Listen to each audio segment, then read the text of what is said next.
Hey folks, so I want to take a little bit of time and give you guys an idea of what I'm up to when it comes to my Dark Eldar.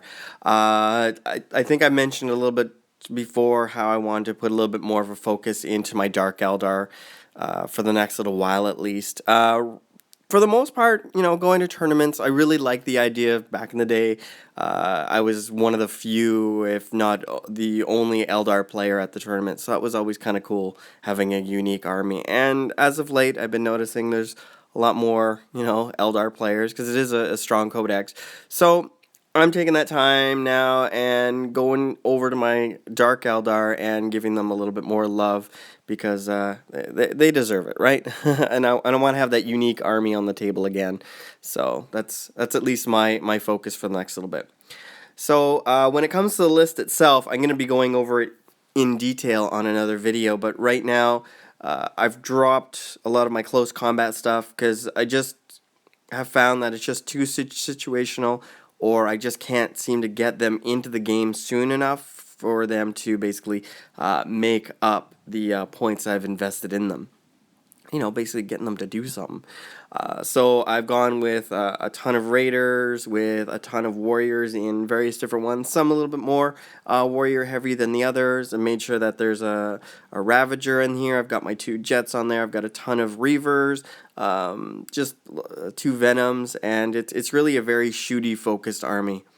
So I'm pretty excited about getting some more games in regards to that. I do have to do a few little kind of adjustments here and there to the army. I need to start doing some further detailing on it. I'm doing a little bit of rebasing. I've got some Trueborn that some of the basing kind of messed up on, so I need to fix that up. It's the slotted bases, and the sand basically broke through. So what I'm going to do, or what I did do, is added some wadding in the slot, and then kind of touched up the base. So I need to repaint that.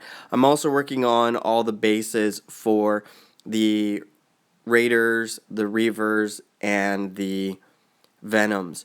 So usually I had them just as a black base, but now I'm going through and I'm actually putting the gravel base on them, and then I'm going to paint them up black and things along those lines.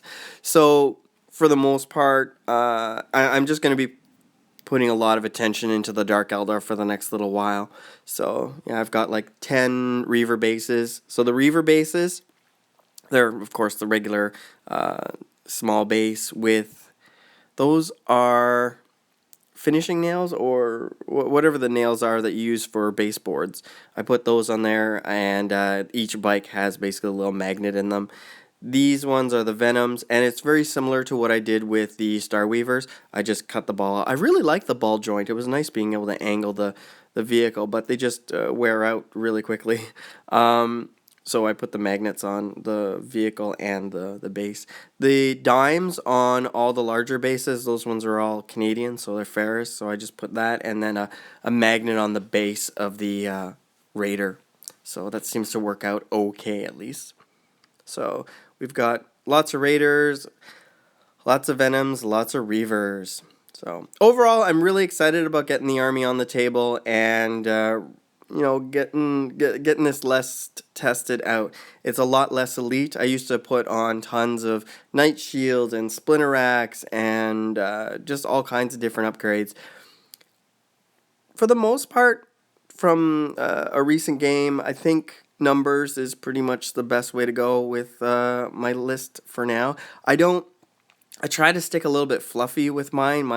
My army with the broken sigil are the raiders that go out. They're basically the pirates of the cabal, and their jets come in, start scrawling stuff in the sky saying, "Hey, we've come for your souls," and then the warriors all just go in and start grabbing people.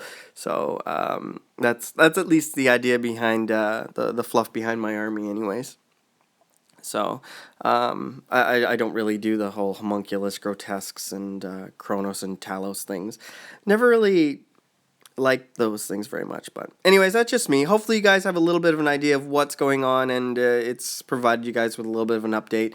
And I hope you guys look forward to some more Dark Eldar stuff over the next little bit. Thanks so much for watching, and I'll talk to you guys later. Bye now.